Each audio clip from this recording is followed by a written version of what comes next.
Welcome, everybody. Happy Mother's Day. Excited to be bringing Yafi back. Yafi, welcome.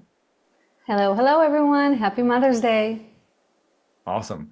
And this was kind of funny because we were sort of talking about this and we're scheduling it in and then I was like, how about this day? And you're like, oh, that's Mother's Day. And I was like, yeah, well, that's perfect. And we're like, well, we did that last year. And I was like, oh, perfect. So we had you come in and share the Hathor energy last Mother's Day. So here we are again, our year Hmm. anniversary. I guess we could make it a thing if we want. But thank you for coming back in. I think My pleasure. it's divine. I think it's perfect. We are this weekend. I'm sure everybody's been seeing all of the posts around the solar flares. I heard that you can even see them in Florida. Are you able to see I them? have not been able to. I go to sleep pretty early. That may have something to do with that, but I will say that last night I stayed up until 11 p.m. and I looked at the sky and I didn't see anything. Wow, okay. Yeah, I haven't been. I've been popping outside from time to time, and I'm a late night person, so they haven't been really showing up here in Big Bear, and we have beautiful skies. So, but I know yeah, in Sedona people have been posting pictures. So um, Yeah, I've seen some amazing pictures. even like Tennessee, like some really southern. So oh, I heard even was it Puerto Rico? I think actually had reported seeing it as well. So it depends. But how are you feeling? How are you feeling with all of this solar flare energy? How's that as a channel? Are you able to sense it all? I don't know. There's so much going on that it's difficult to say what I am feeling. I've been feeling a lot, I would say, since last November, if that makes sense. So we're talking about a long stretch of time now that I felt the energies have really like ramped up and have become really intense. And as with everything, there are ebbs and flows. So there are times that are really intense and times that are a little more flowing, a little more laid back. Thank God. Thank Goddess. Thank And goddess. But so it's hard to know what I'm feeling. But yes, there's definitely an escalation of the energies. And the last few days, I've been feeling it's actually been flowing more. It's intense, but in a more positive, pleasant feeling way. Yeah. Okay. So we're getting through the hard stuff kind of thing. Oh, I definitely think so. I'm actually surprised of how difficult 2024 has been so far, because the message that I have been getting from my guides for a while now is 2024 is the year you've been waiting for. So I'm Hmm. like, all right. And to my surprise, the first couple of months, so I would say April has been kind of difficult, a lot of tension, a lot happening. My dad crossed over at the beginning of this year.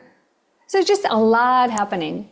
Yeah. I think we can all attest to that. I was on the phone with Lisa yesterday, Lisa Royale, and she's been having quite the week as well. And we're like, and then I Yes. mentioned solar flares. They go, oh, she didn't know until like yesterday about the solar flares, and she's like, oh, that must explain it. So yeah, I think I'm sure everybody on the call here, we can talk about it later, is getting affected in some way, but there's a lot of breakthroughs happening.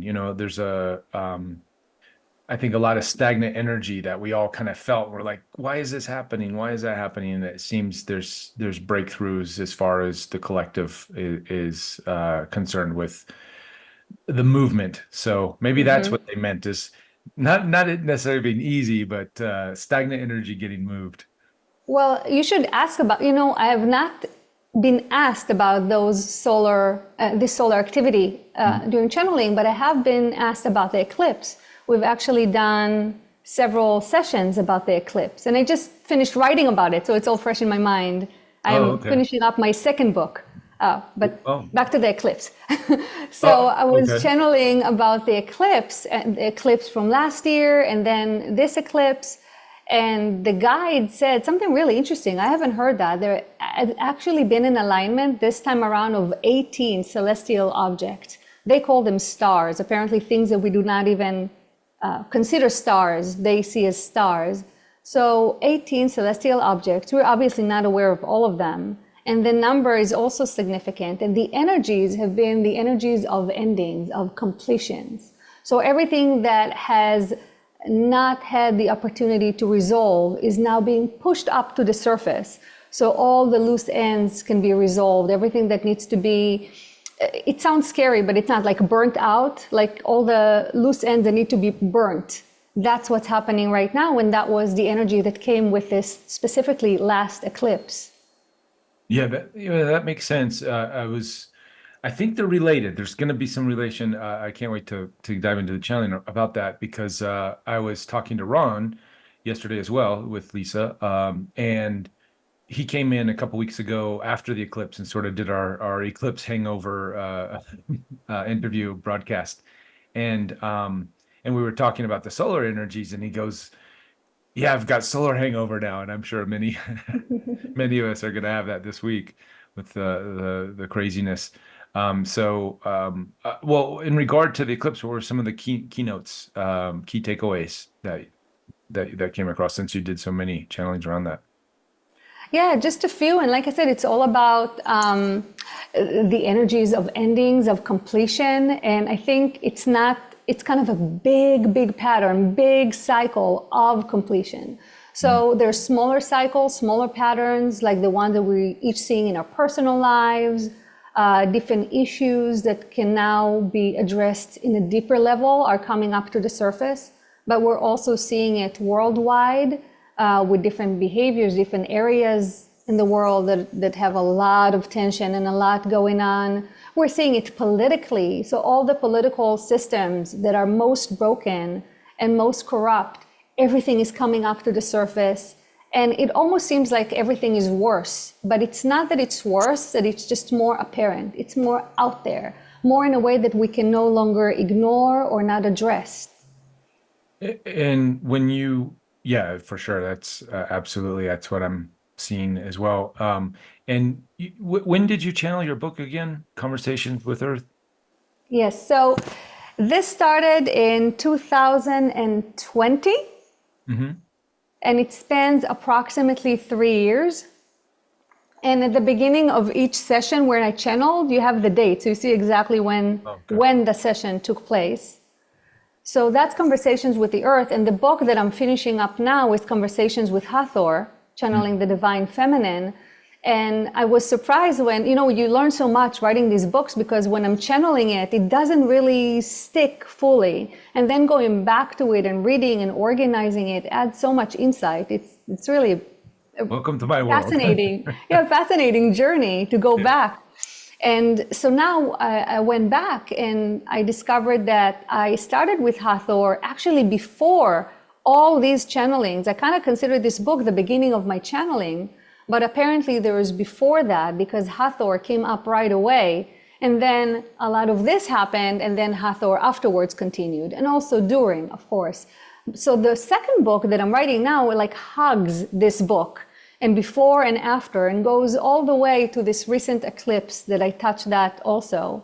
And what's interesting about the second book, Conversations with Hathor, that it includes, this has a little bit of that, but Conversation with Hathor, even more so, includes a lot about the process of channeling and just finding that trust, finding that flow. I also started practicing with other beginner channelers. So they had similar issues and questions and things to deal with. And I find this to be very relatable because channeling or learning channeling is a specific activity, but the general pattern, the general process, it's what we're all going through. We're all learning how to be a clearer vessel. We're all learning how to process emotions and how to work with our thoughts and emotions in a more healthy and flowing way, and how to deal with our own ego and our own thoughts and our own shadow, whatever you want to call it, and how does that fit into the picture? Yeah. And so Oh, all right. of this, becomes so relatable and so relevant to everyone, not only to channelers. And how do you find that inner trust? How do you know if you're making it up or you're really channeling or not channeling, really listening to your intuition? So the second book has a lot of that in, and I kept a lot of that. Like I thought it was transparent here, and then I went to started the other book. I'm like, wow, there's so much process in the learning. Well, I was listening to the audio version of the Conversations with Earth yesterday, and you're bringing in the different elementals, and aspects of just stuff that you wouldn't really think. I mean, typically, when you're first getting into channeling, now I've fairies, unicorns, wind, fire, rocks. It's all It all there's makes sense, yeah. it all makes sense. But I think if you're first getting into this world and you're just you're sort of focused on the ET thing like I was in the beginning, then that's your go-to. You're going to get your answers and stuff. But I was just thinking especially you as a channeler and awakening to these conversations with all these different elements.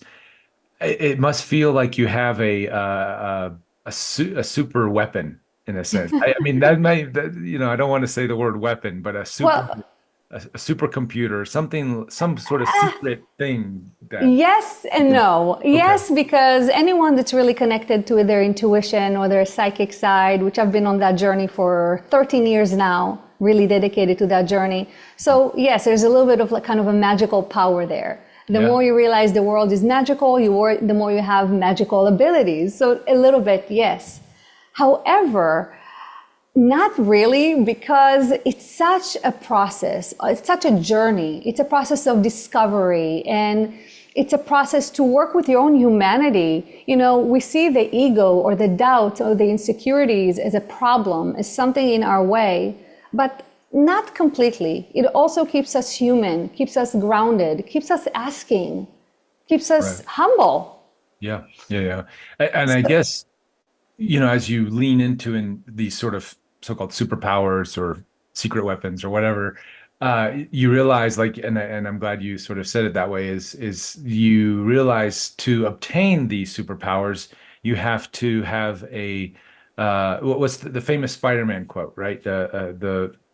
great power. With great power comes great responsibility, right? That was what Uncle, whatever his name is, the Uncle. Um, a couple of years ago, I would have known that on like the back of my head, but I've been away from that world for a little bit. So, but I feel like because we're gaining these superpowers, even my own intuition over the years has developed, and I'm like, oh, I have senses now that I didn't have before, and but the only way to develop them is to have a perspective of reality in a sense where you can see and understand the interconnectedness and feel and share in a hopefully integral manner about these interconnected ways. So it's in a sense to have the superpowers. It's kind of like it's the opposite, I guess. If you take the Spider-Man thing and if you flip it, you can't have superpowers unless you have responsibility. If that makes sense. Unless you start to integrate and have and really see the world as the interconnectedness as it is, and take responsibility for and for your actions and everything. And then the universe sort of gifts you these superpowers. Am I correct in saying that? I hope you are correct, but I don't know, because there are people that play with darker forces, and even within Wiccan, right? There are people that insist, yo, you need the darkness to the light, so I'm going to explore the darkness, which is Yeah. something I never really related to. I kind of don't understand that. Like, on a Something for personal everybody. level, yeah, but I think you can dabble or dive into your spirituality and lose touch of the humility and the humaneness and kind of surrender to your ego in a bad way and lose awareness of where you're really coming from. So people that start acting badly, they're still convinced that they are right and they're doing the right thing, whatever in their mind is the right thing, but they lose that awareness, that groundedness connected to the here and now. Yeah. Yeah. Yeah.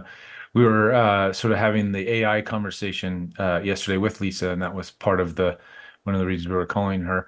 And Edwin, I don't know if he's on the line today, but we were sort of going down the rabbit hole of AI and how that tool tool or superpower, we're kind of in that's sort of our it's in our face now. So there's different paths you can take with it, right? There is I think the concern Lisa had, and very valid. Vegan Doss, I think he's on the call as well today. Very valid concerns of the direction of AI, and especially when we start introducing these types of teachings into that system. Is it going to corrupt it? Is it going to benefit it? And there were concerns around. I don't know if you've got to play with the AI, the Ed AI that's now available to members. Edwin's helping put that all together. So it is a slippery slope, and Vegan Dos brought up his concerns, and totally understand that. Lisa had her concerns. Rob has everybody's got their concerns, and I'm on a fully aware of that. But it is that sort of same kind of thing. It is a slippery slope. Which direction do you go? Do you go do you force it? Which we know forcing is not good, but that's I think some of the where some of the bigger leaders and decision makers of the world are like, no, we need this to fix, this is going to fix humanity. And it's like, no, humanity has to fix itself. There's Yeah. nothing from the outside that's going to come in and fix it. Yeah, and I think we're going to choose all directions as Yeah. humans do. So whenever there is a big advancement, something you think about the internet, right? Yeah. We actually grew up without the internet. We have the privilege of experiencing both worlds. And the internet or the TV was going to ruin people's life. All people are going to do now are going to sit in front of the screen and stare at the screen. And Which then they it was do. the internet. Yes, but Right. it has not ruined our life. It has added an element to Yeah. life. I built An my career on it. element, yeah, an element that can be beautiful and informative and connective, and then one element that can be destructive. And you can say that about the radio, about TV, about the internet, and now about AI. And I'm sure there are many other steps along the way. And it's a big advancement and a big change. But if there's something that we should know, that we cannot resist the change. The Yeah, changes are going to happen. exactly. Whether we like it or not, things are going to happen. And a lot of things you cannot take back what they happen. So what we have to do is make sure, one, that we are accountable in the way that we're using whatever we're using, the internet, AI, TV, coffee, that we are responsible, that we find our own balance and wellness, whatever that means. And I think actually I was going to name other steps, but I think all the other steps are going to unfold naturally. I really think the most important thing is the bottom up. Start with the self, start with yourself, then your near environment, then unfold from there. And we know that your near environment is not only your near physical environment, but also near conscious environment. So anyone that's connected to you consciously, which is everyone you know, and so much more that we can even imagine. Yeah, that was also sort of the consensus that we came up with yesterday with Lisa, Ron, and Rob, where it's better to go ahead and embrace this technology and these changes in this direction, and then just sort of be ahead of the curve in the sense of and Edwin's amazing because he can sort of tell the AI how to think in a sense by programs and parameters. So we're like, yeah, we just have to be quite aware of those things. So I think you're absolutely right. Evolution, you can't stop evolution. It's going to happen, but you can gently guide it. And I think that's what our ETs are doing for us. Here in our reality, for example, if we are the AI, and there's many directions we can go, but we're getting these channel messages, we're getting guidance from our higher selves and other beings to say, maybe you should go this way, guys. You got free will. The AI is going to go where it goes, but if we can gently guide it with keywords or different kinds of things like that, then then perhaps we can stay on a path of not self-destruction, where we can. Yeah, they're guiding us very, very gently because Yeah. it is our journey, right? Not only our responsibility, but our journey. If we chose to come here to accomplish certain things, we don't want other people to do it for us. We think we do sometimes, but we don't want anyone else to come and Well, when we do, we take kind of get away in our trouble. opportunity to learn and experience and grow. That's why we're here. Right, right. But when we do sort of leave it to someone else, it always ends up kind of going sour, right? Not exactly the way we wanted it. Exactly. Especially when we think, when we kind of take our, uh, um, when we're not, and that's what's happening in politics right now. It's happening with the world. The checks and balances are kind of loosey goosey, and then things get out of hand. So maybe we'll pursue that a little bit more with when you bring in the Hathors. We can ask them about that. But right back to your book and your journey, and what you're seeing. So in the conversations with Earth, did they sort of, and the stuff that's in the new book that's coming out, did they sort of, what's their take on this change? Are they still, has there been any big shifts during that process, or is it pretty consistent with, okay, you guys are doing your thing and you're working through these energies, or what, any curveballs that popped out in the last in the last few months? Well, I feel like there are curveballs all the time. Yeah. Even as I mentioned at the beginning, I really expected 2024 to be a much smoother year Mm, because for me, like it's the promised year. mm, But it's been bumpy and a lot of personal stuff too. So, and another thing that I noticed with the channeling that it's constantly bigger picture, personal journey, bigger picture, personal journey. So sometimes it's, especially when things are going relatively well and you feel good, it's easier to connect with the bigger picture messages and feelings and emotions. We're all one, and yes, I'm radiating love. And then things come up on a really personal level, and it's much harder. You can't really stay at that general bigger picture. All of a sudden, you're in your body, in your emotions, dealing with things that are coming up.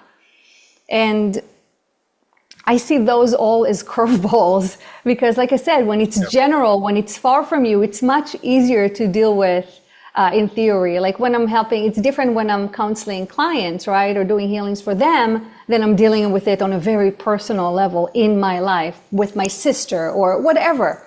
Sure. So for me, those are the curveballs, is when things get really, really personal Mm, and it's no longer a general conversation, but feeling with your own feelings of rejection and abandonment that you didn't even know you had, or that you thought you resolved when you were 12, or whatever story you told yourself. And these things come up in your life, and all of a sudden it's so real. And then you have to deal with the emotions that come up, with the stories that you're used to telling yourself, and you still have the situation to deal with, because these are real life situations that are triggering. And then you have to deal with the patterns of the world and the energies of the world and all the people around you. So for me, those are the curveballs. Just when it gets really, really personal and really real. well, is that the, do you think it was sort of designed that way though? The mechanics, the big messages we've gotten over the years through the channeling messages, always, be the change. You have to be you're not going to change anything on the outside because you can't change other people and all that stuff. Um, but the sort of, and this is in Lisa's work a lot too, the macro and the micro, it's sort of, one affects the polarity, the paradox, and one affects the other. And it's that harmonization, that alchemy that she talks about a lot, of bringing those two in harmony, even though they may be completely opposite. Um, do you think that uh, this is just all by the design? So we're constantly having, like, there is no way to negate or I Yeah, guess I there's no do. way to not have a Yes. peaceful, you're gonna have a bumpy road no matter what. We're all gonna have bumpy roads. Yeah.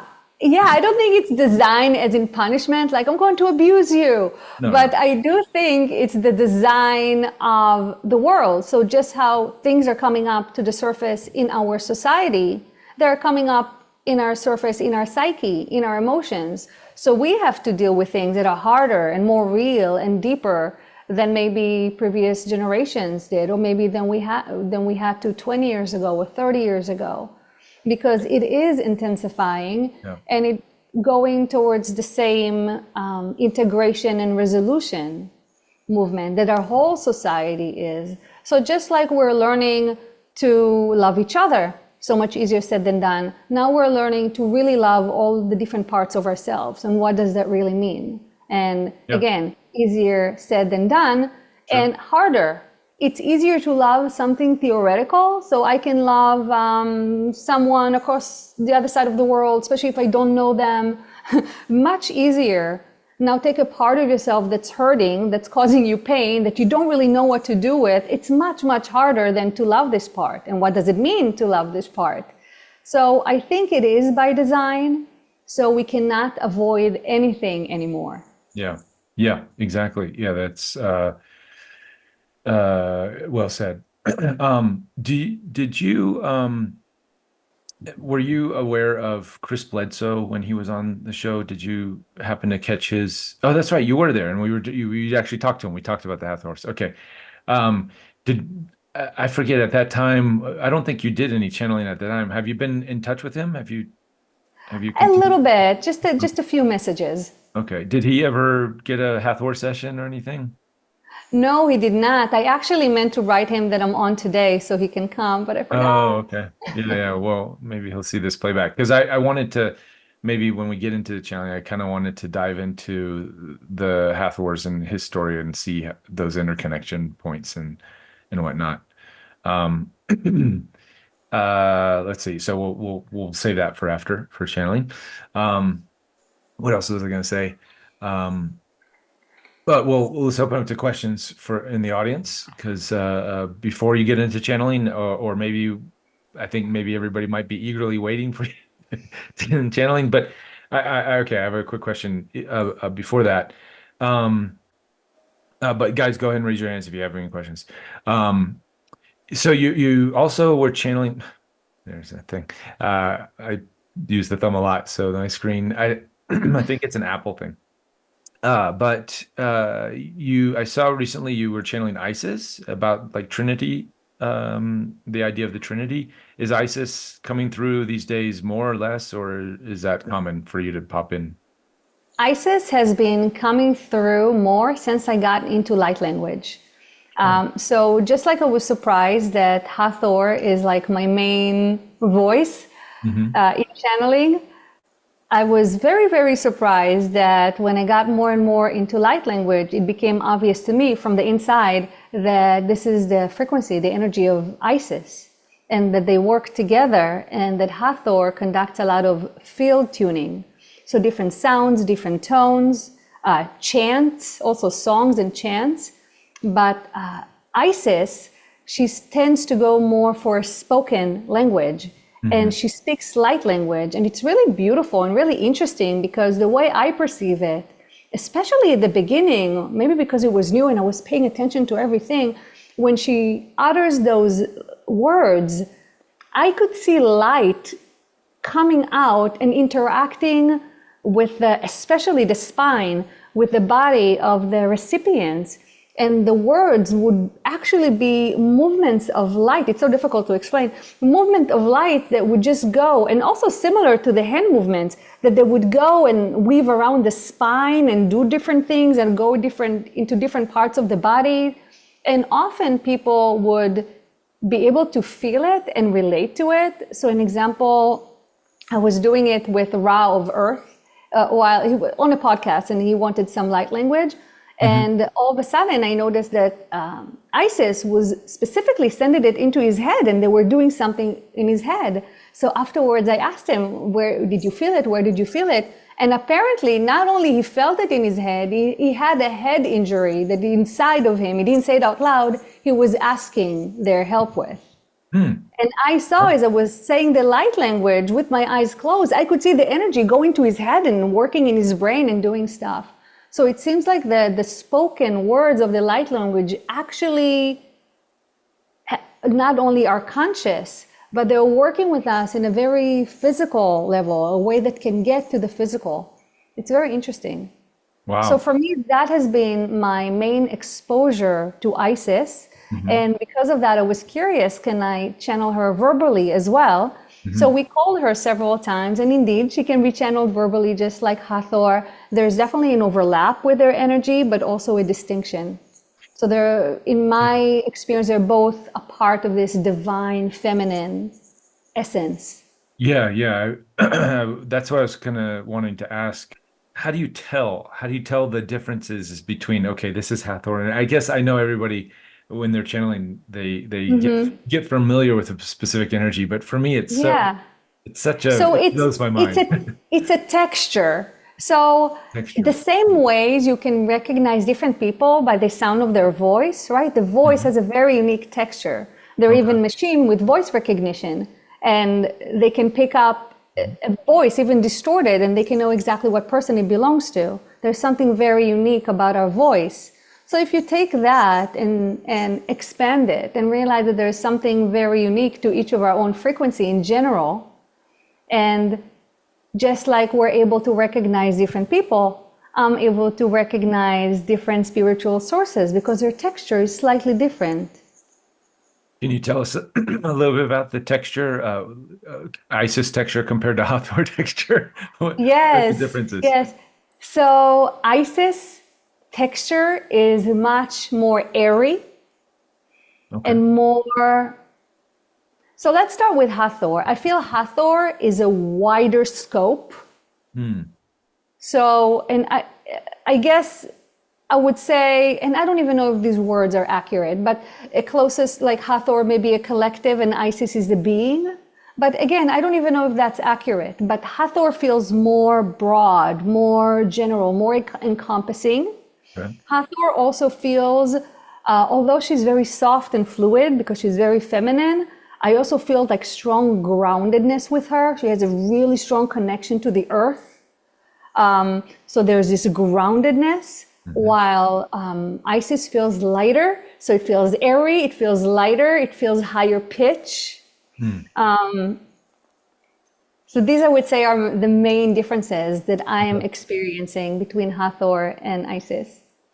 If you had to take, let's say, Hathor energy and compare it to another energy that maybe you've channeled or experienced, and then Isis compared to another, which would you just categorize Hathor more or similar, like if Palladian or uh, Mm-hmm. just to throw out, many of the different ideas and Mm. he's on the show if in our Oh galactic my sense. goodness. Yeah, and I've channeled a lot of these. Yeah, It's in the book. I actually just opened the book. I'm like, I have Arcturians in the book?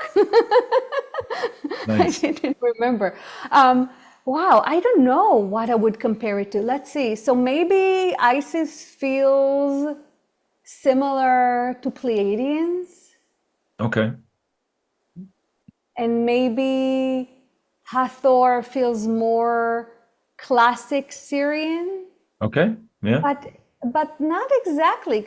Well, it's really hard to tell because there are a lot of textures within them. Yeah. There, Sure. but yeah. So But to I mean, compare, for me, because I'm more familiar with the galactic energies, so that for me, I can really identify with that. For me, Syrian feels more earthbound, or when I think of like nature and Mother Earth, like that feels more Syrian energy, and then Palladian feels more airy fairy. yeah, you're right on. Yeah. Actually, yes, you're exactly on. So what's really weird is that I channeled and I put it out there, and I was even doubting myself if I should, because like I've never heard that. That's really strange. But when I channeled, they said indeed that Syrians have to do with earth energies, the actual energy and electricity that's a part of the earth. Hmm. And Pleiadians' energy is actually related to the Fae and the fairy world, which I've Oh, never yeah. heard. So it's very Okay. interesting, and it's cool that you just said that. That's again from my because I'm coming more from that perspective. So I'm always trying to connect the dots. I know there's overlaps and similarities. They're individually Mm-hmm. unique and different, but just to help identify for me, Mm-hmm. because when I looked at when I the Egyptian sort of lineages, that or the ideas that we get Isis, Hathor, Ra, these different energies are still kind of new for me. I haven't really been down that rabbit hole too much, but lately I have been going there. So I'm just trying to, use my reference points, the galactics and stuff to say, oh, okay, this is that, is this, and So a so lot of Syrian and Pleiadian energy with ancient Egypt, hmm, and the Hathor. I know that's you, and some people say the Hathors. For me, it's still a she because she's so feminine.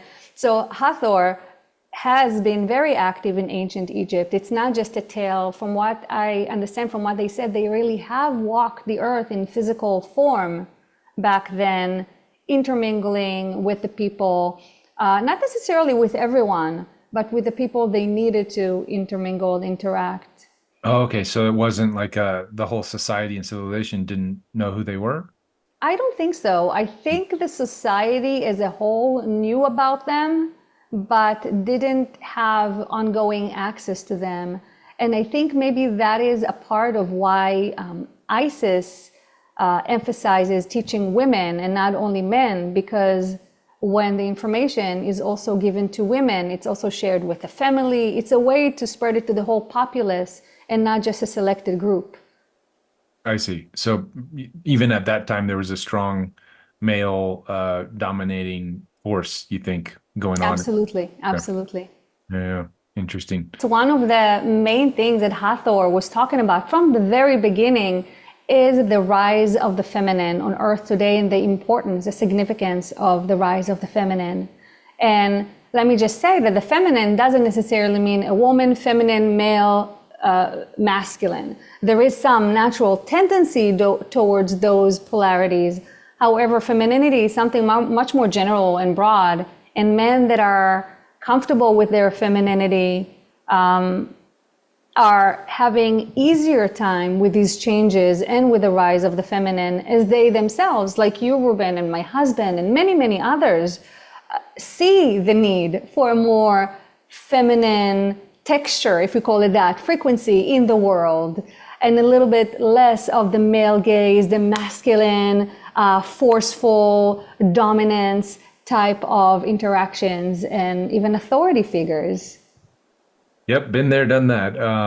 Doesn't really work so well. No, Yeah, so now we're in a time, so that is, a lot of people now are going to relate to this more and connect to the feminine and everything that comes with the feminine. So for example, I didn't know, I didn't think about it, but the voice and movement dance is apparently feminine aspects. I had no idea.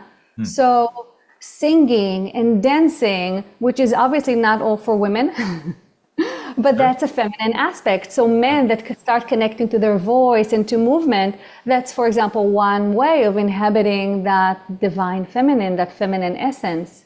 Just being around women, being comfortable with women, it's another way of being in that feminine flow. So you don't have to be a woman to be connected to the divine feminine and to feel and embrace this change that is happening. of course, yeah. Yeah, But that's on the other hand, the more macho you are and the more not embracing the feminine you are, the more you're going to have a hard time with all the changes that are happening. I can imagine. Yeah, I'm trying to imagine my old self now. Yeah, that would be difficult because my old self, was very much, action star. I gotta, muscles and Rambo and Van Damme and that kind of thing, right? So it was very much, push through and suffer through. That's a good virtue. Yes, And now we're like, no, it's okay. We can be a little easier on ourselves. We don't have to go so hard every day. Um, but yeah, it for sure. You can see it. You can see the breakdown of society because of its lack of embracing the feminine aspects. Our societal structures are built. Politics and compartmentalization and and all of that nonsense is it's just not working anymore. It's time to shift gears, which we're doing. So. exactly. Well, speaking of shifting gears, shall we shift gears and get into some channeling, and then we can bring you back after, and we'll talk about. Yeah, absolutely. So I see your guys like some light language and field tuning. They're into that. Yes, yes, yes. Do you usually do that in the beginning or in? I forget. I usually do that in the beginning. Okay. However, for me, I go in and out relatively easily and quickly.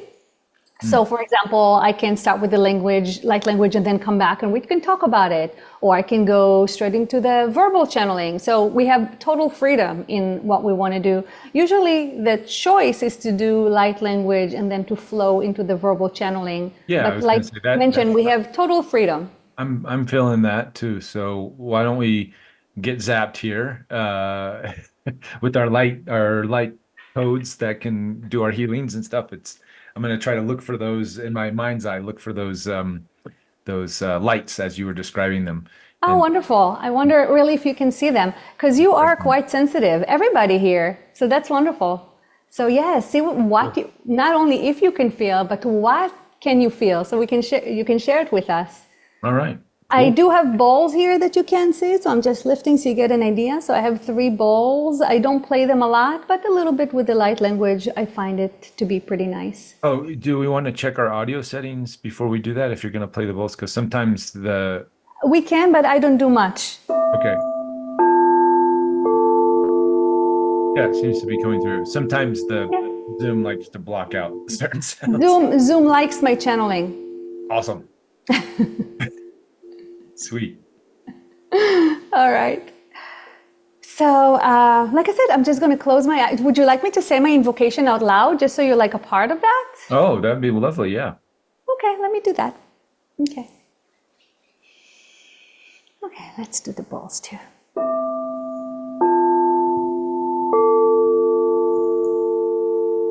I play in love and light. I open to light flow now.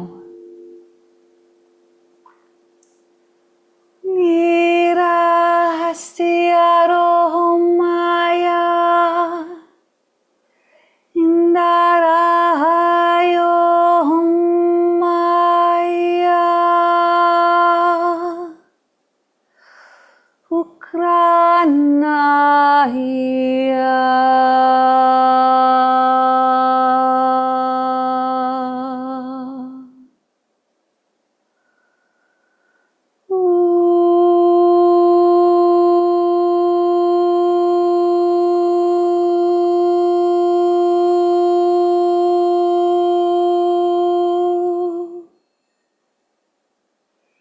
Nirayahastirana Ukrayarana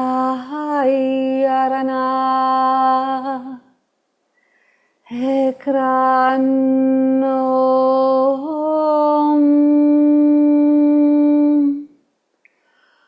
Om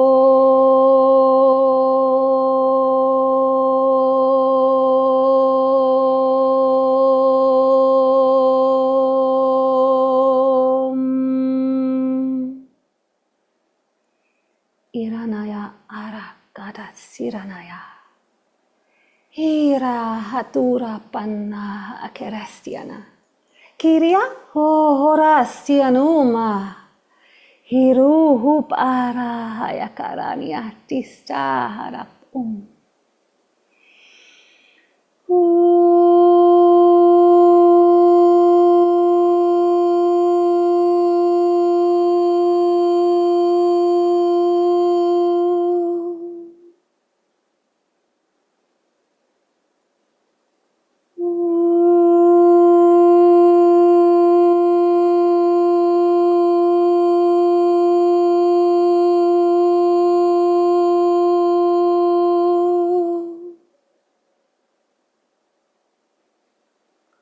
Riania aka aras duduputa. Hir o akarastiana ham uhurastana aha. Hey arastuna akara aya. Humuruhustuna akarya am.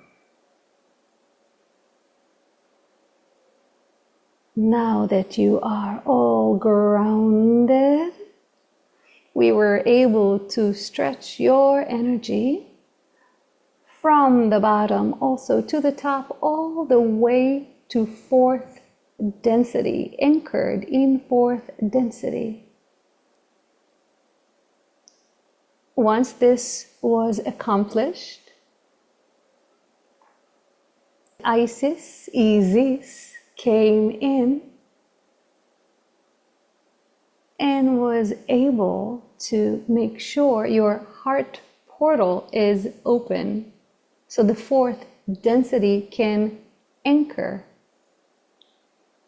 across your energy centers, also layers, also octaves. Let us do now a small activation for each of your energy centers. We are going to start from the top. See if you can follow along with us. Hiranaya Hastiranaya.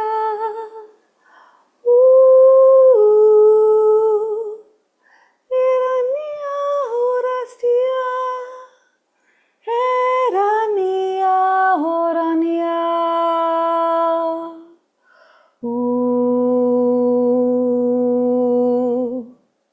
Urania Hera Om. Urusti Herohom. Onaya Horona Hora. Orona Honaya Hora. Irenio Homaha. Irenia Hom. Eranu Hukruae Hariohom Heranio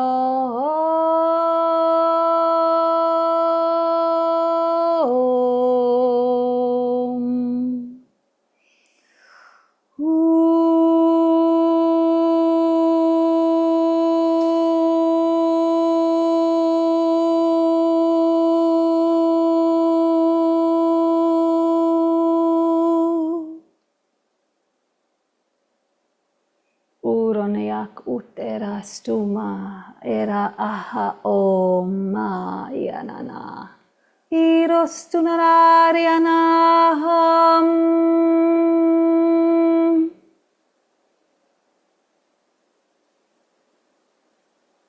We seal this activation and blessing.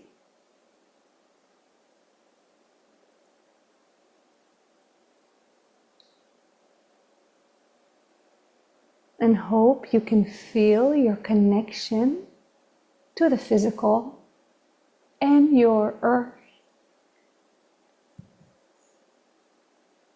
The magnetism that keeps you a part of this earth on so many levels. And just as you are requested to love and appreciate your earth, the earth loves and appreciates you. So you must open yourself to that love and to that appreciation. With this, we welcome you to this heart-centered place and invite you to take on the wheel and lead this conversation. Awesome. Thank you and welcome. Blessings. Definitely felt that one in all kinds of places. But it was primarily, yeah, the crown for me, the crown and the heart. And then at the end, I felt more kind of this grounding. So thank you for Excellent. the journey and the activation. With you mentioned the earth and the electromagnetism, and I wanted to ask because we are sort of receiving all of these solar energies. I wanted to ask about those and the current state of Earth. It's my understanding that the electromagnetic field is weakening on the Earth, and how is that all correlated, if you can? Yes. So you have heard the word grounding a lot, and we will say that It has been emphasized in recent years, but even more so very recently because of the need for your bodies and your energies to be grounded in order to be able to handle all the solar energy that is coming your way. So the more you are actually grounded, the more you're able to open up to solar and cosmic information, interaction, and frequencies. I see, I see. So in a sense, if we're not grounded, then those energies aren't, we're not going to receive the benefits of those energies. You are going to receive the benefits, Okay. but with the benefits, you're going to receive other or come up with other symptoms that are not as pleasant Mm, because you are not going to be as compatible and adequately able to handle those energies. I see. Yeah, So you will receive, you can't help by powering up. You can't help by upgrading. We will say the more resistance, the slower and more arduous the process is. So not everybody is receiving those frequencies equally. However, some are able to receive much more of the frequencies with fewer negative side effects, if you will, because their bodies and their whole system, not only the body, but the physical body is a part of it, is up to par and can handle those energies. right, right. It's often, yeah, and I used this analogy the other day. It's like lightning bolts or dirty electricity in houses that Wi-Fi and these types of things. When you're grounded, those things sort of pass through you without the negative effects. Um, but if you're not, if you get struck by lightning and you don't have rubber soles, or if you're not if you're not into the earth, then you get zapped, that you get overloaded with the electrical. Exactly, exactly. Running it through the earth brings it to your natural state of a physical earthling at this point. So it allows your body to function on this level with less interference. And in the chats, we're sort of asking, what are some tips for grounding? I know we can go outside, but is there anything else that you might be able to suggest for us?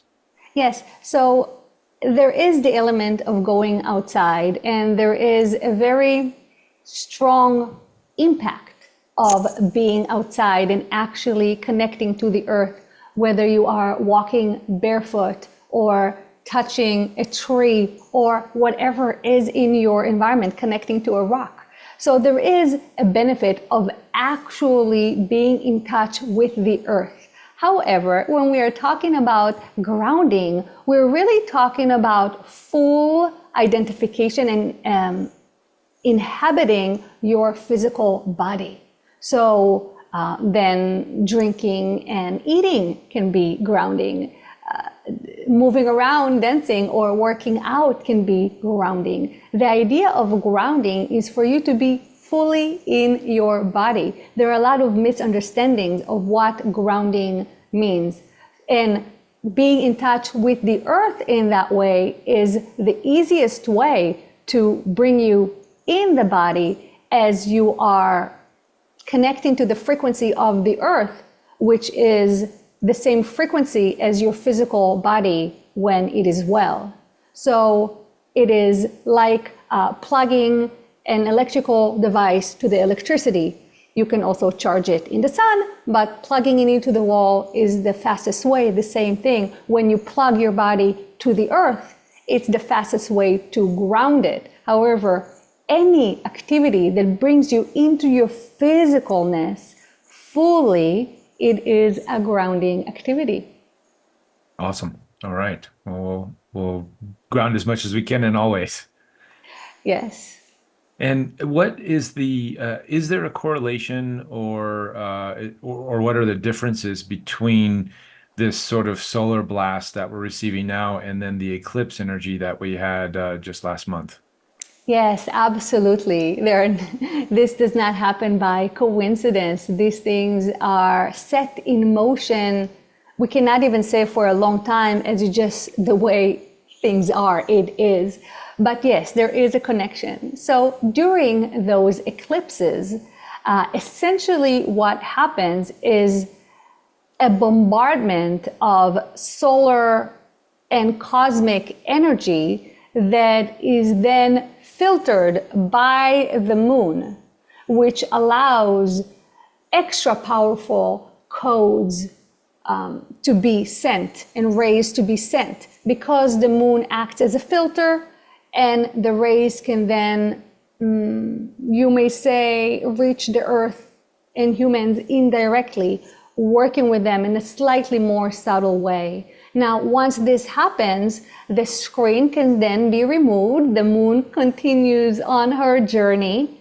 And now you have a much higher concentration of these codes, of these frequencies, and a greater ability for all living beings to be able to work with those frequencies and handle them. So now we can handle some of those more directly. And that is what we're seeing coming from the sun. Those are related to the light codes that were sent to the earth during the eclipse.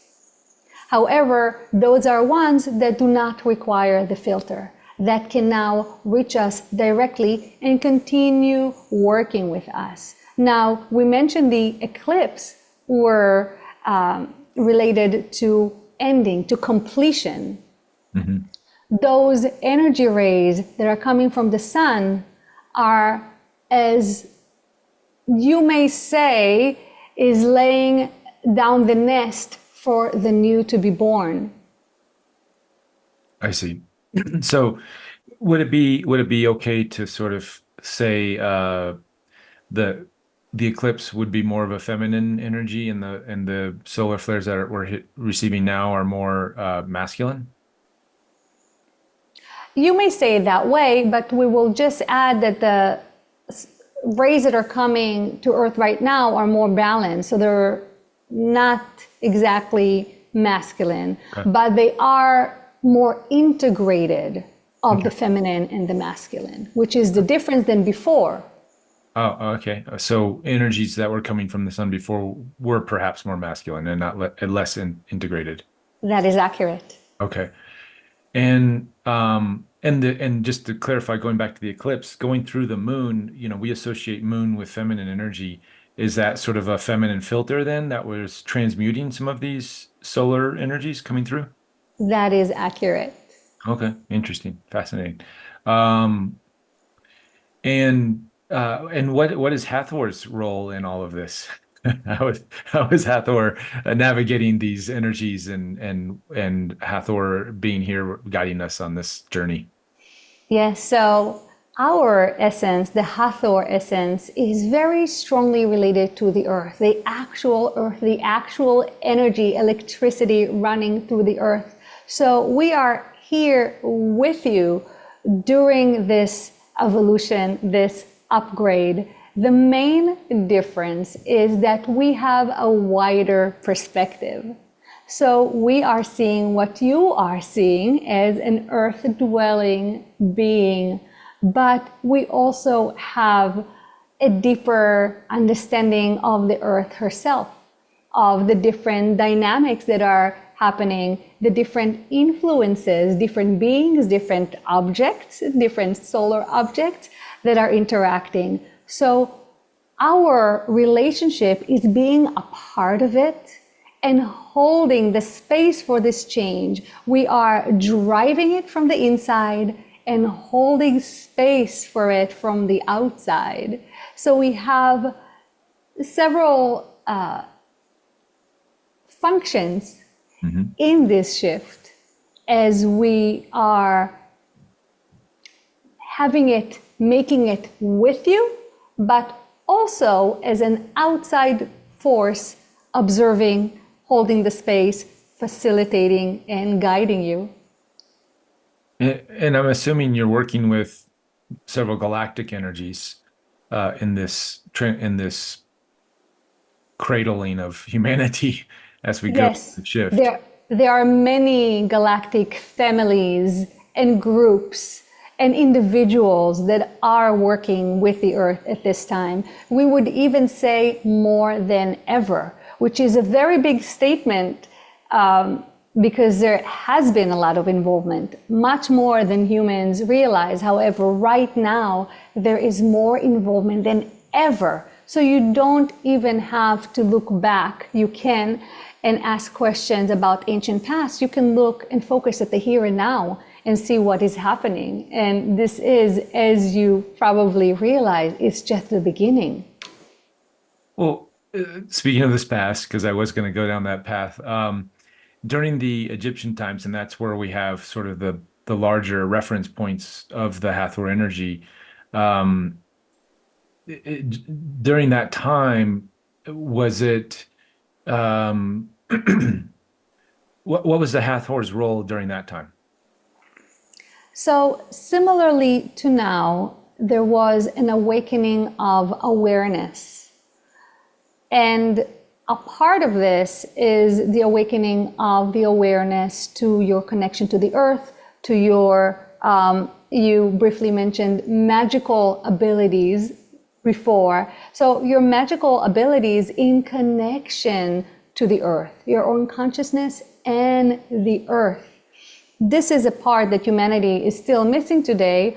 However, it is changing as the divine feminine is rising, and so is people's personal connection with the earth and with nature and working with it that way. So that was also the case in ancient Egypt.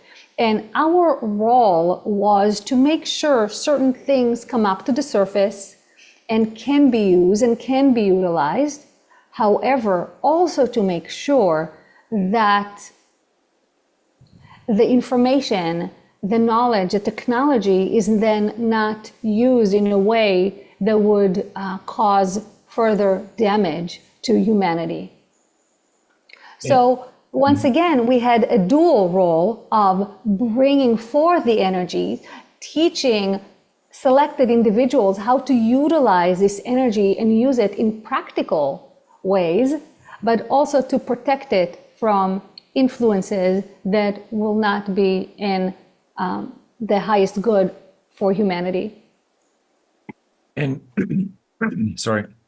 And was that is that because of the fall of Atlantis, those technologies were misused? Yes, but this is just one example. This is a pattern, a common pattern, where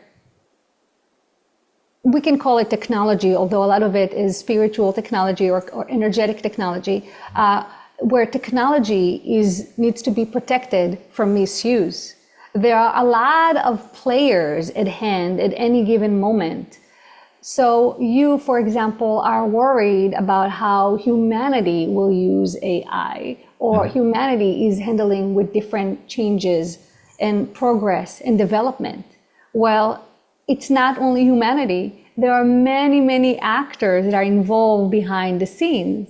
So when we're talking about spiritual technology of a very high level, there is a lot of interest, not only from human groups, also from others.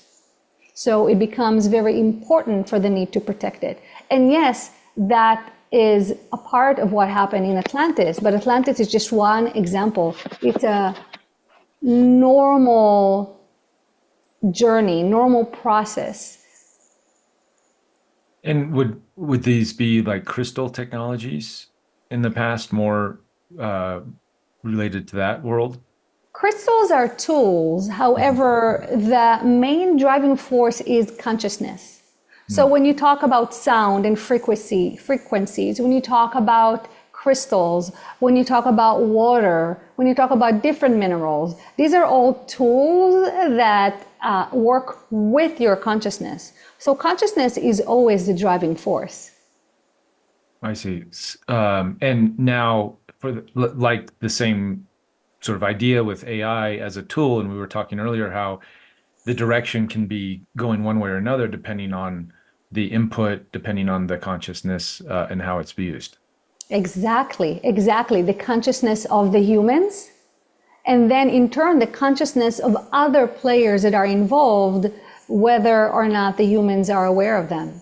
Right, right. And there's a lot of, well, in a sense, humans ourselves, we're sort of this technology that because we're pulling in, or we can be antennas for different spiritual or non-physical energies. Absolutely. And not only that, we will say that humans are an extremely powerful technology. Hmm. It's technology in its infancy that is discovering its own power Mm. at the very, very beginning of it. So humans are very powerful and are slowly awakening to their own potential. What would make a human, would a human be more powerful than, let's say, has that potential power compared to, say, the Hathor or other galactic energies? Yeah, so we do not separate them. We do not say humans versus Hathor because in our understanding, there actually isn't a separation as there could be an overlap. Mm. However, humans are, as you know, multidimensional. Mhm. And the fact that they have reached so low in the density and are building their consciousness gives them a wide array, a wide range of ability to play with. So you can take your frequency all the way down to the earth, but you can also bring it up all the way to source. That gives you a very wide range of energy to work with. Does this make sense? And Yeah, then gives you a potential. Right now, as a human, you're aware of this much, but it gives you a very vast potential to utilize your own consciousness and then to learn how to work with your environment, again, in combination with the consciousness. I see. So we still have, I mean, these are all potentials, these are directions that humans can go, but it sounds like we're just stepping into these tools. And we talked earlier with Yafi about so this responsibility with great power comes responsibility and vice versa and how that works. And could you speak a little bit about those mechanisms? It's like the chicken before the egg. We're kind of like, do you, do you integrate and make the connections and then you receive the power, or do you have the power and then you integrate, or how does that work? Yes. So we will say that integration and preparation is important beforehand. However, it's constantly triggered by the development and the pressure. So if you didn't have pressure, if you didn't have stimuli, you would stop growing pretty quickly. You have some inner drive, so you would grow, but then you would stop. That constant poking from the outside is what forces the grow and the development. So it is the chicken or the egg. However, in this case, we do have what came first. The decision to grow, the decision to evolve must come first. Yeah. Yeah. Yeah. We have to build the And foundation. exactly. And then the challenges that the progress brings then makes you evolve and integrate even more. And at that point, some will fall off and therefore will have a different type of interaction with those technologies, with those dynamics, as they have not sufficiently integrated to respond to the poke with further growth. Right. And we I wanted to, so we'll shift gears a little bit and go ahead and raise your hands, guys, if you have questions. I see there's some questions in the chat, but if you can if you want to ask them in person. We will say that divine femininity and divine masculinity are balanced within their nature. So the issues come up with polarized femininity or polarized masculinity. So now on your earth, as you have noticed, the divine feminine is rising. That means not just feminine energy, but the balance aspect of femininity is rising. And as a result of the general lifting of the frequency, masculinity is not going to be left behind, but it's going to start moving, and it has begun moving from its polarized form to its divine form. So masculinity is not going to disappear from your world, but further balance will appear. Now we'll just mention here that the pendulum does swing.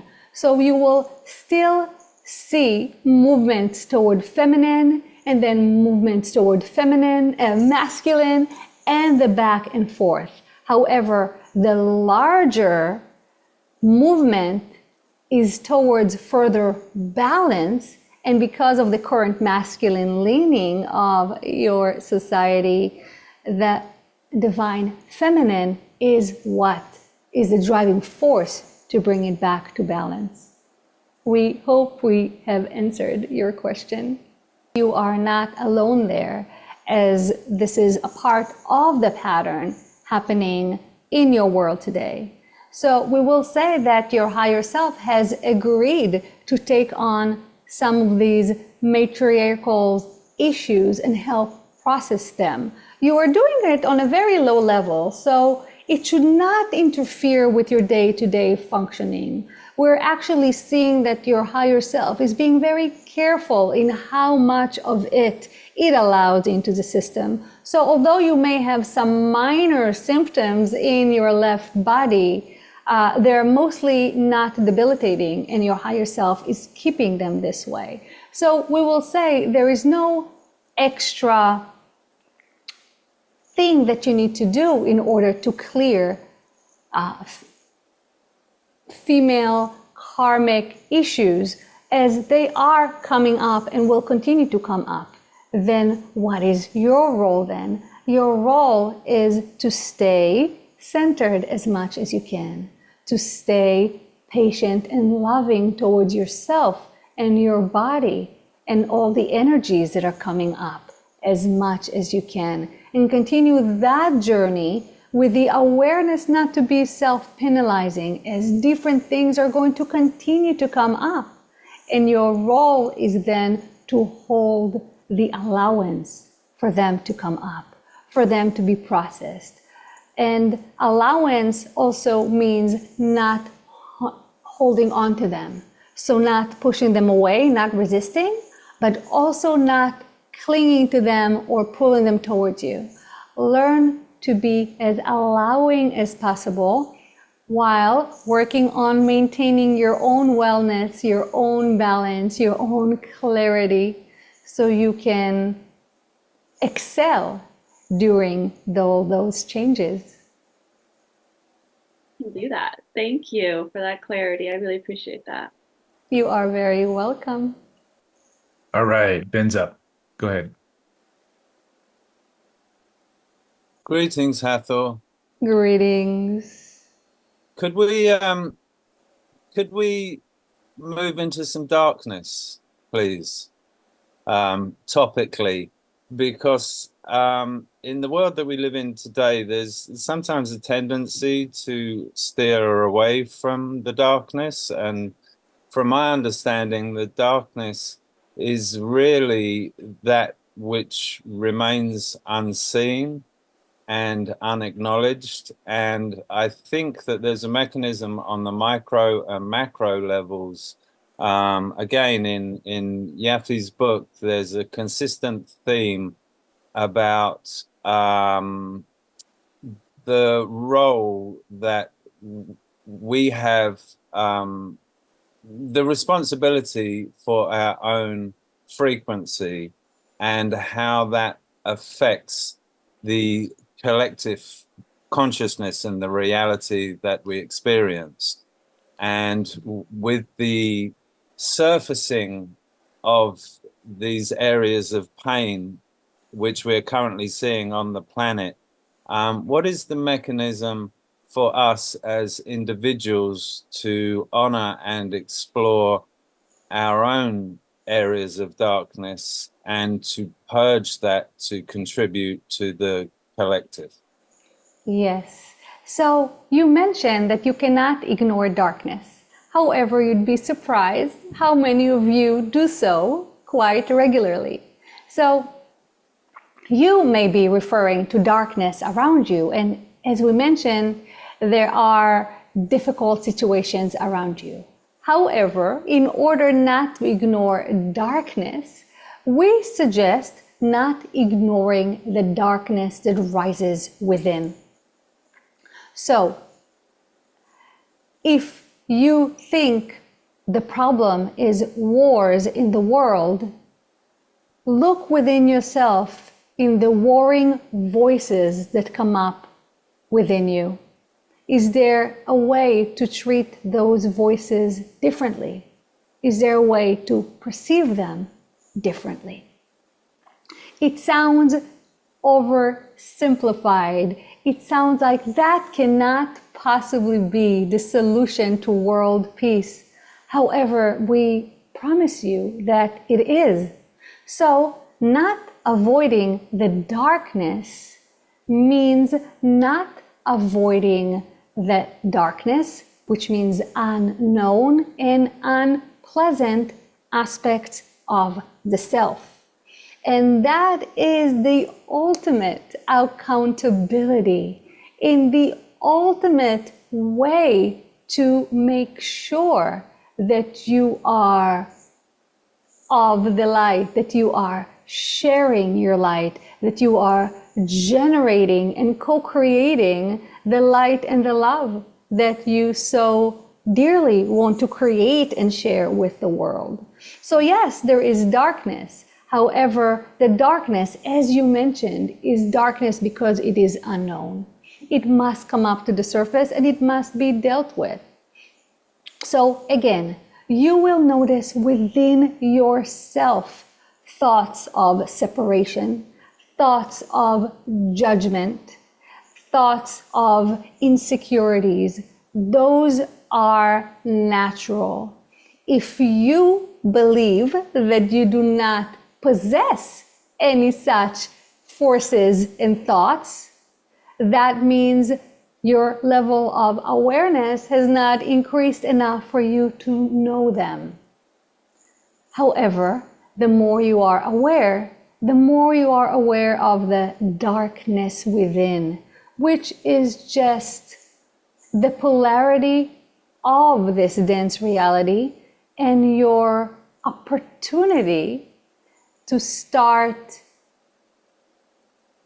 tending to it in a way that neutralizes this polarity and brings to further integration and further flow of light. That is the only way to handle the darkness you perceive in order to shed light on it. Thank you. And could I just say that I presume that when we're exploring our own darkness, it's very important for us not to fall into self-judgment during that inner introspection, correct? Absolutely, absolutely. Self-judgment pushes the awareness down. So in order for you to be able to be aware of all your different parts, you must provide a space that's conducive for awareness. And think about it. If you are a scared voice or an angry voice or a frustrated voice, you want, as the voice, to feel safe to express yourself. So you now, as a whole person, must create and hold, maintain this conducive space for different voices to come up from within. so you can then have an elevated, heartfelt conversation with those voices, not a judgmental, penalizing conversation, because then these voices will not want to come up to the surface. Why would they want to come up to the surface? To be penalized, to be judged, to be mocked. They want to feel safe. And it is your job as the whole person to provide this safety.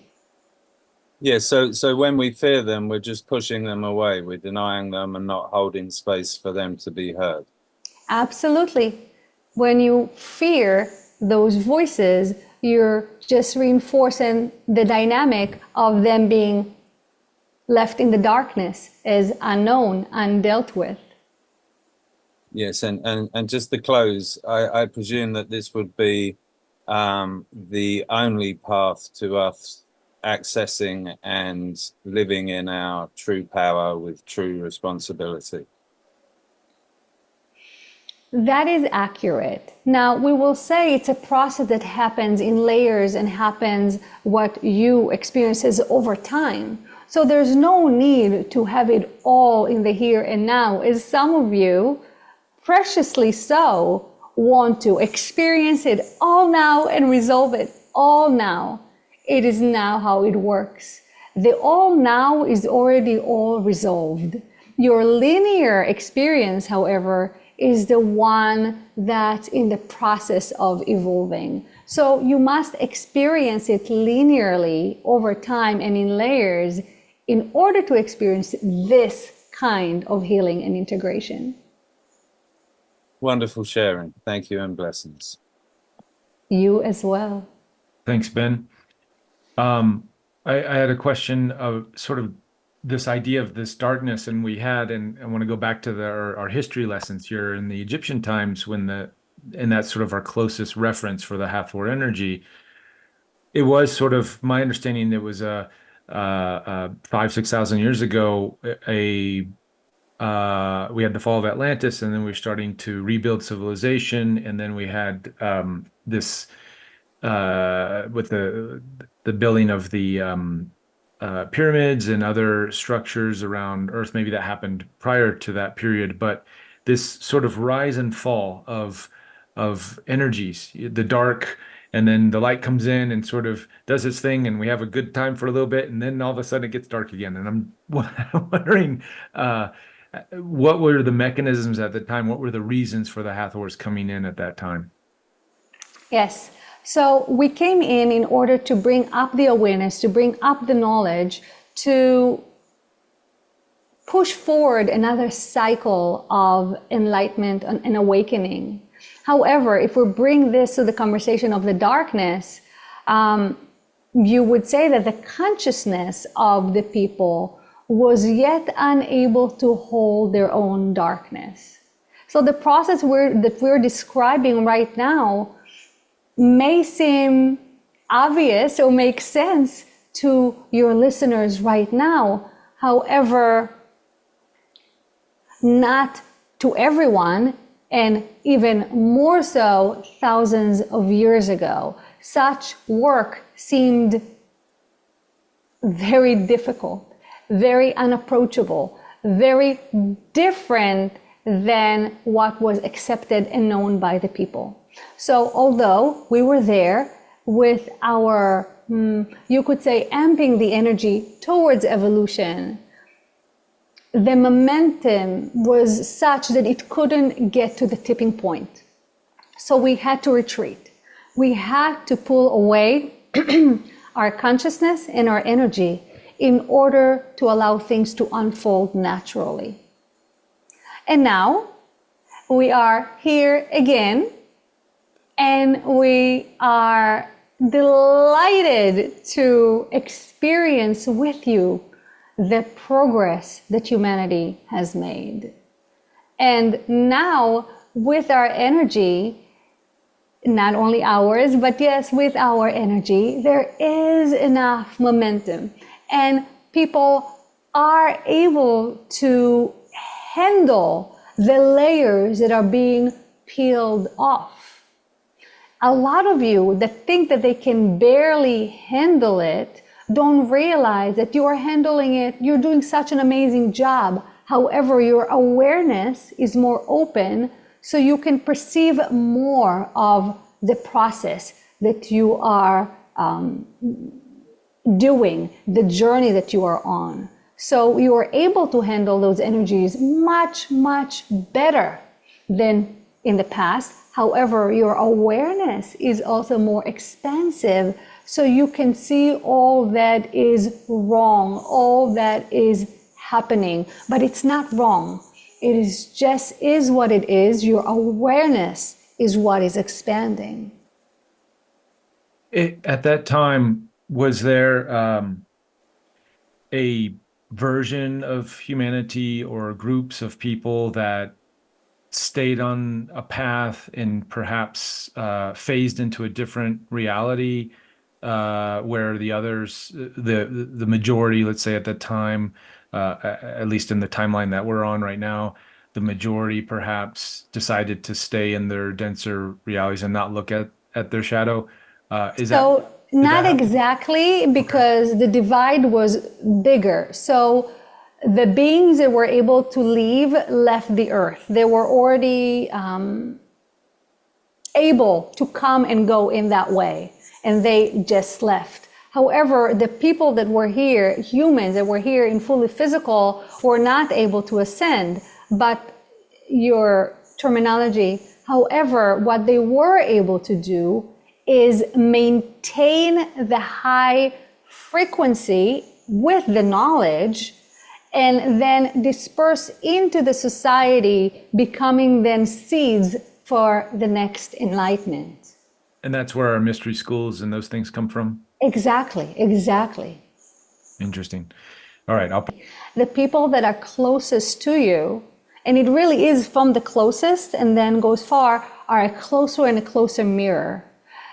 You can even think how they are more like you behaviorally. They're more like you genetically. They're more like you energetically and pattern-wise. That is why they trigger you more. But that just means that those are your opportunities to still see what is being triggered. As we mentioned before, people that think they do no longer have those issues are wrong, is that they do not have the awareness of these issues. So the people that are close to you are holding such close mirror that the awareness is there, and it is an opportunity to see what still within you gets triggered. Thank you, and much love.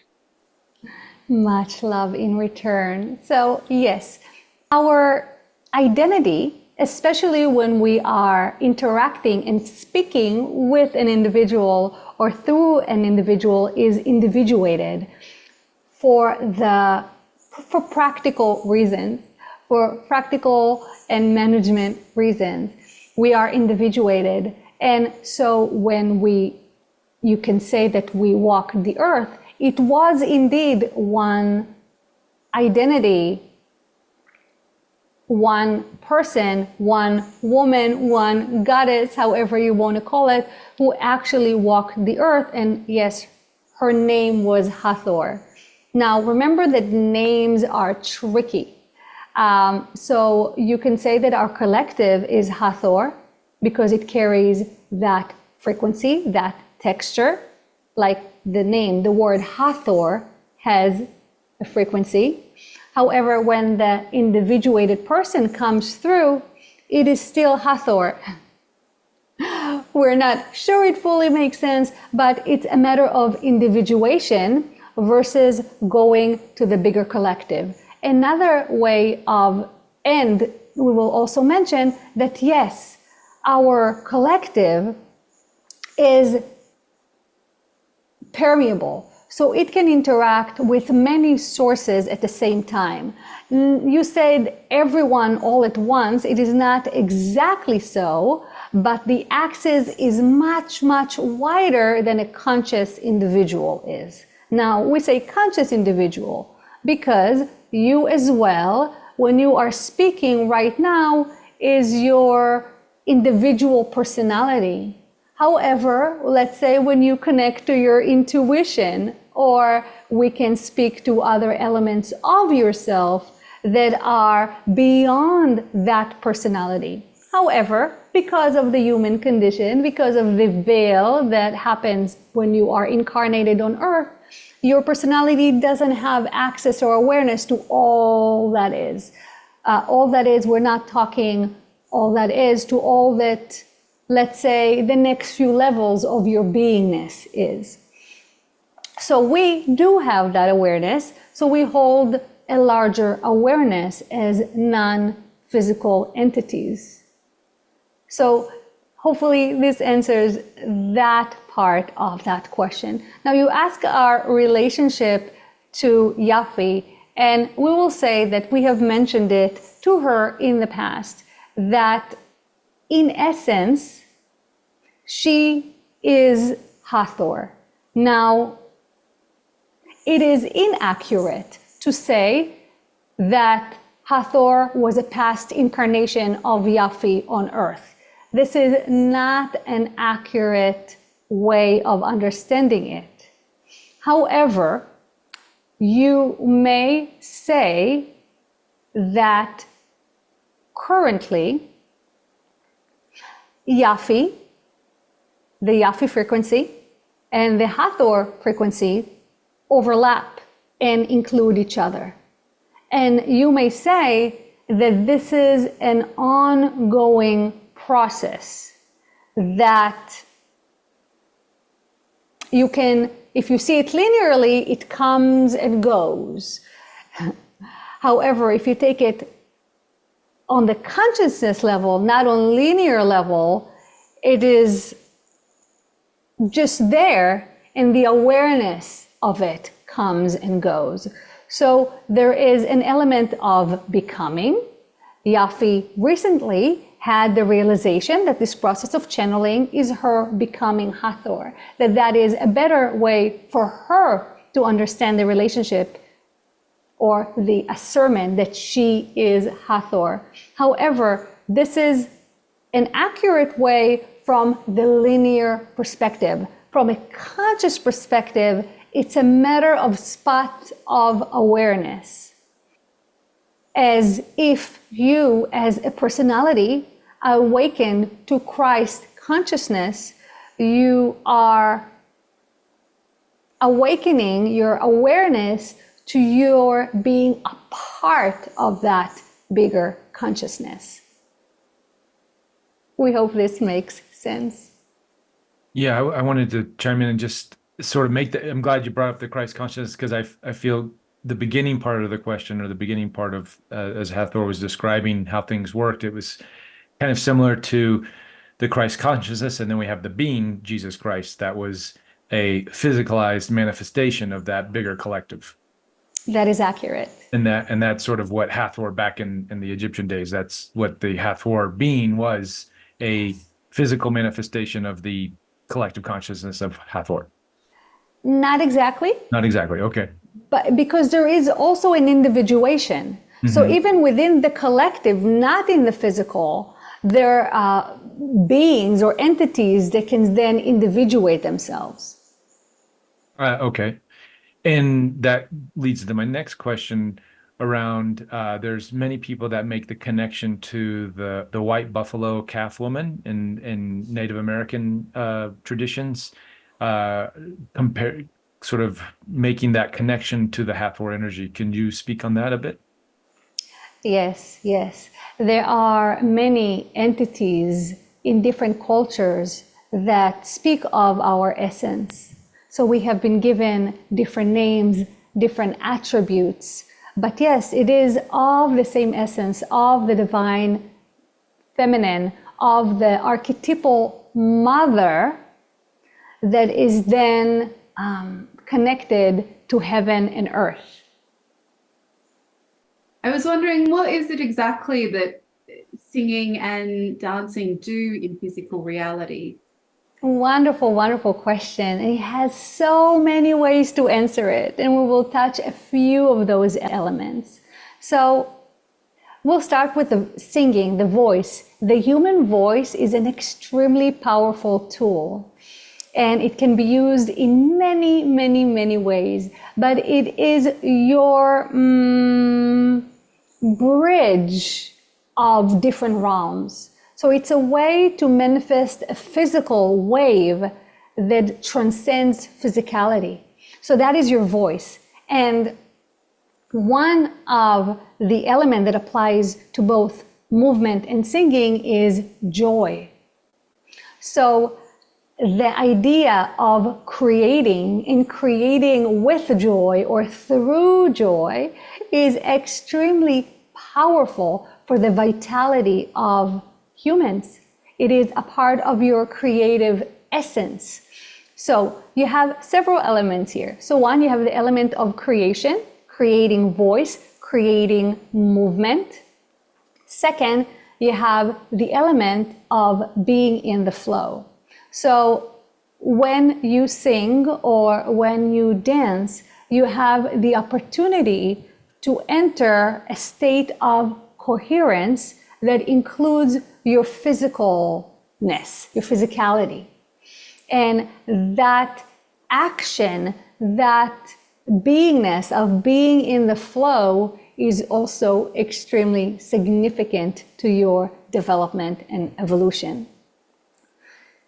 Let us see if we want to mention anything else. We mentioned the element of creation, the element of being in the flow, and the element of movement. So not only you are in the flow, you are moving energy. So there is a difference between sitting still and connecting to energy and moving energy that way, and between moving physically. The actual act of moving physically moves energy in your body. Now, if you are moving physically, dancing is done for pleasure. If you are moving and moving energy, and your intention is then on joy and on wellness, and this can be done with awareness or without awareness, you are then moving energy in a very specific way that supports your evolution. Beautiful, thank you. You are very welcome. Real quick, Hathor, would you care to share a few words on the reason for your recent physical return to the planet? Yes. So Ben has revealed to you our little big secret.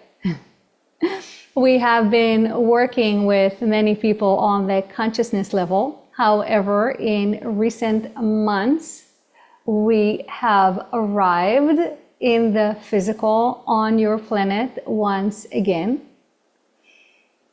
We are in a secure location, so it does not interfere with human handling and development. However, actual preparations are being made to facilitate what you call physical contact. So we have been talking about it, and we said that humanity is preparing for that step. Well, this step is here. So yes, we have arrived, and we are on the physical, on your planet at this very moment. We are actually at this very, very moment, you would say we're hovering above the earth. However, we do have a physical presence on the earth, and we do call what you would call land on the earth. And that is a newer development. And this is just the progression of things. So everything what we have been talking about, everything that we have been promising is here. And some of you will get to experience it sooner than others. However, it is an unfoldment that has begun. Okay, big can of worms just opened up there. Thanks, Ben. Just to get a little clarification, because I know a lot of people's like my head is spinning too. So are we talking about physical incarnations in a human body or actually ET type craft coming and those types of physical beings interact? Physical. However, physical in a lighter density. Mhm. So even the craft is not exactly what you would expect comparing to human crafts, for example. But yes, we're not talking incarnations of people that were born into this earth and grew up as humans. We're talking much closer to ETs or multidimensional beings in the physical, yes, indeed, in the physical on your planet now. And we have arrived with our vehicle. You may call it a light vehicle, Mhm. but there is a vehicle. It's not just us appearing like this. Okay. And so that means I would assume contact has been made in that sense in a like we would consider an extraterrestrial race or beings like the Greys meeting with government officials. Has the Hathor physical Hathor energy met with government officials or specific people on the planet? No, we are staying, well, people, we will say that we said hello from afar, Hmm. but not in-person conversation as you are imagining. It is headed in that direction. It is not there yet. And definitely not with government officials. We are staying completely behind the scenes. And that is why our location is secure, actually, not because of individual people that may decide to do something, but because of groups in your society that are on the official level. So our location is completely secure. We are not interacting and we will not interact with any government official in the near future. Our dealings, we are aware of other beings and other entities that are on this planet, and this communication is not new. We have been communicating with them before. However, what is changing that for humans, the contact is going to become more and more physical. And we're using the future term, future tense, as until now, we are getting closer in physical proximity, but it's being done very slowly and very gradually for many, many reasons. So that is being done gradually, and steps are being taken towards full physical contact with individuals. So it will begin with individuals, then with smaller groups, and we do emphasize smaller groups, and it will grow from there. But it's going to start on the very, very micro level. I see. And we had our guest before here in the portal, Chris Bledsoe and his family. Is that sort of kind of the idea of how contact would be made with the Hathors, his experience? This is one way. So it's not necessarily how others will experience it. That is what we mean. The person you're referring to, Chris Bledsoe, has a very specific kind of interactions with beings that we will say are of Syrian origins. We do not sure if he's aware of it or not, but they are of Syrian origins. And those interactions are ongoing. For other people, he is on a specific track. That's how we can say it. Other people are on different tracks. So, for example, if we take this vehicle, Yafi, her track has been very heavily concentrated on the consciousness through channeling, although its consciousness connecting to the physical, as her physical body is a part of this process. And this is a part of the preparation. So Yafi, for example, will not spend 10 years or whatever capturing images of orbs because she is on a different track. Sure. She will see more orbs and more spirits in that way. However, it is a small aspect of the journey. Awesome.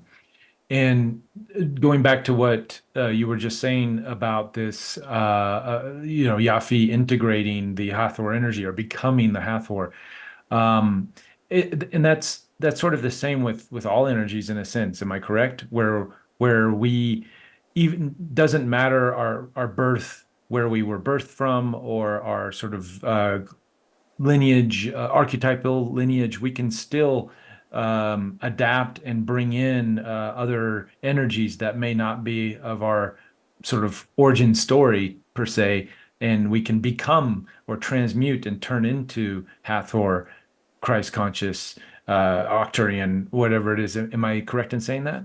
You're correct, but this is all from your perspective. Okay. So Oh. in your perspective, you're calling in new energy that was not a part of your origin story. Mhm. In the all there is, it's always been a part of your origin story, but now your awareness, your curiosity is awakening to that aspect of yourself. Gotcha.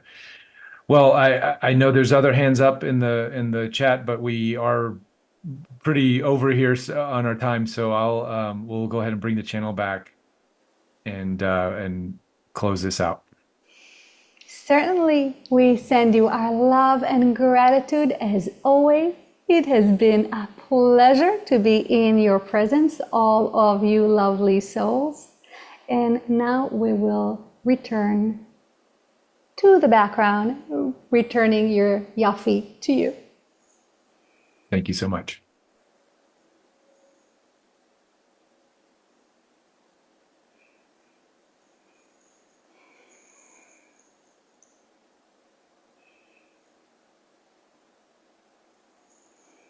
All right, exciting stuff. Oh, everything is so bright. I can barely see the screen. All right, we'll give you a sec to get your bearings. Hi, everyone. Hello. Wow. I'm assuming since Ben had a little insight there and sort of like helped us get that question, and I'm assuming this is an ongoing realization through the channelings that the Hathor energy is getting closer and here on in a physical sense. They mentioned it for the first time when I channeled in New Life Expo. Oh, okay. And that was recently. That was February, right? in March? No, that was Conscious Life Expo. Conscious Life Expo. It's Yeah. a different expo, which I think was after Conscious Life Expo. Yeah, I think it was in March. Okay. And they came out and mentioned something. And they said it in a kind of an indirect way, but someone in the audience actually caught it and asked a follow-up, and they announced that they're here. And you know, they didn't say that to me. So my mind inside, I'm like, Right. what? Right. I think we were all kind of thrown off guard. I mean, as it was being said, I was imagining, being birthed in the physical, like, because that was sort of what we were talking And I about. did have a sighting a few days before they said that. I just didn't connect it because I was doing contact work already. So I was connecting it to the work I was doing and not to them. But my husband and I saw a big light in the sky that was moving somewhat irregularly. And only afterwards, I had the realization that this is probably Hathor, which is really exciting. And how is that in correlation with the blue butterflies in the background there? Oh, I don't know if there is a connection. I mean, there must be a connection because there is a nature thing, but I've always loved butterfly. It's been my animal totem. They presented themselves to me. And there's something that I resonate very deeply with the blue butterfly. One of the times at the Monroe Institute, when we were asked to have some kind of a symbol of ourself, of our beingness, that's the first thing that came up in my mind. It was obvious to me that I am this big blue butterfly. So I've always had this connection. Although lately, well, I'm still having a lot of butterfly experiences, but I'm wondering if my power animal is changing, or maybe a hawk is being added to the butterfly. So there are a lot of hawks around. Fascinating.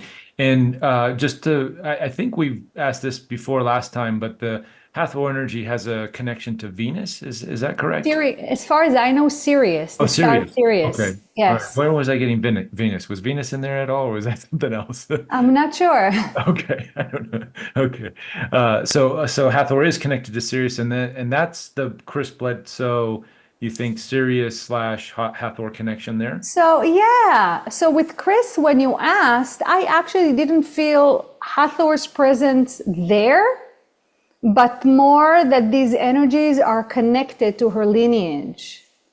Okay, cool. Well, that'll be a maybe we'll pass this message on to Chris and see see what he says. Maybe he'll start making those serious connections a little bit. I know when I asked him, he said they're angelic. So he perceives that energy as angelic. Yeah. But when I was channeling, that perspective was Syrian. Fascinating, fascinating. Well, what's coming up for you? Are you doing any more conferences and Yes, I'm going to be in events? Sedona in September. Oh, So the okay. Transcendence Retreat. That's right. Lisa is going to be there too. Are you coming? Yeah. That one I'm not. I don't think I'm gonna be able to make it because I'm probably gonna be in the middle of my move. I'm moving back to Japan, so I heard that's a big move. it is, it is, and I told Suzanne that she invited me, and I said I don't. Probably this time I'm gonna have to skip, but then future ones we'll see how they go. But Jamie Yes. Price is gonna be there as well, right? That's right. Yes, and I'm going to be there, and I'm going to do a channeling and a workshop, and also we're going on a vortex in Sedona, and I'm Yeah. going to channel the entities that are there in our environment that want to make contact. I'm actually hoping for some contact experiences by the group. Yeah, fun. Yeah, and I also plan on getting there before and hiking a little bit. I love Flagstaff. So right now my plan is going back. I just came back from the Monroe Institute. Oh. So my plan is September to go to the Monroe Institute to do MC Squared. That's the program where you bend spoons and sprout seeds in your hands and all this fun stuff. And Wow. from the Monroe Institute, I'm going to fly directly to Arizona to do like a week of traveling. And again, friends, you're invited. And then the retreat. Very cool. Very cool. Thank you for sharing. And if anybody wanted to reach out to you, are you doing private sessions? And Yes, I do private sessions, groups, events. I do channeling on Zoom every Sunday at 1 p.m. So they can jump directly from my group to the portal to continue the channeled fun. And what else? I teach light language. That's really, really great. It's a beautiful module of 5 lessons in small groups. And basically the way I see light language and teach light language, I basically teach you how to be in the flow and how to express it with your voice. And we do different things together, breath work and exercises and meditations and practice light language. And it's really a fun journey. and thank you for sharing your journey. Today's light language was super powerful. I don't know if it's because I'm tuning in a little more, or I know you did light language before for us, but it seems like it's growing or getting more refined on your end as well. Probably all around, Yeah. probably everything. We're all growing and tuning up, and everything is becoming more and more, I feel like, specific for us and for our frequency. Yeah, I was feeling specific points in the body during certain parts of the transmission. Yeah, yes, especially I really felt when they were going through our energy center, I really felt how it started from the top and it went to the bottom. Yeah. And at the end, there was this long ooh that came also before. And that ooh, that specific ooh, I felt as it was very interesting. So it felt like a line that's being drawn through our body all the way down, down, down in a very like strong, concrete way. If that I was makes going to sense. say that's exactly what I felt. Oh, great. I first in the beginning I was feeling sort of crown and then heart going back and forth, and then at that big ooh was it was like shooting down into the earth. Exactly, Oh, exactly. cool. Yes. See, I'm getting it, guys. Hey, cool. All right, thank you, I'll come Yafi. back and hang out. All right, take care. I'll see you See you in a bit. soon.